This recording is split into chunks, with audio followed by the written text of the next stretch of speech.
Released in 1979, Back to the Egg was Paul McCartney's surprising swan song with Wings, his ever-evolving band of the 1970s.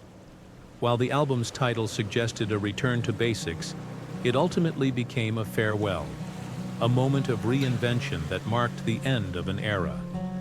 McCartney didn't intend it to be the group's finale, but shifting dynamics, musical experimentation, and a changing industry cemented it as such.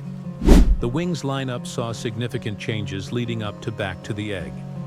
During the recording of their previous album, London Town, 1978, lead guitarist Jimmy McCulloch and drummer Joe English exited the group. This left McCartney, his wife Linda, and Denny Laine as the band's core trio.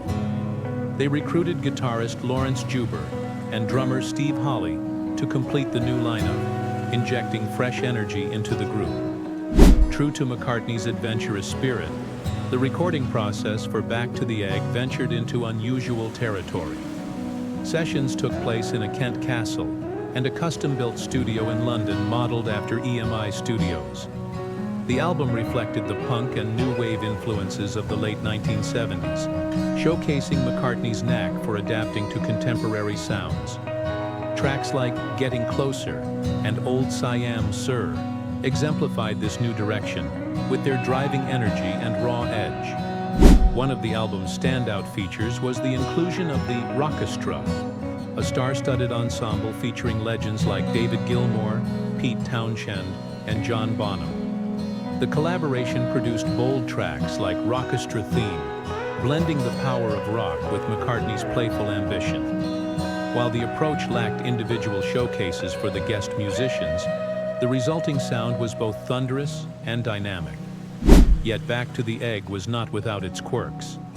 McCartney's ambition occasionally outpaced cohesion. The album included spoken-word interludes and stylistic detours that felt disconnected from its punk-inspired core. Songs like the jazzy, horn-driven Arrow Through Me shone brightly but deviated from the album's prevailing tone. The closer, Baby's Request, harked back to McCartney's love for vintage sounds, an odd contrast to the modern energy elsewhere. Following a brief tour in late 1979, Wings entered an indefinite hiatus as McCartney pursued solo work. Attempts to revive the band during the 1980s recording sessions faltered, leading to Wings' quiet disbandment. Back to the Egg remains a fascinating chapter in McCartney's catalog. Though it lacked the finality of a true farewell, its mix of bold experimentation and reflective moments captures the spirit of a band at the edge of transformation and a legend preparing for his next act.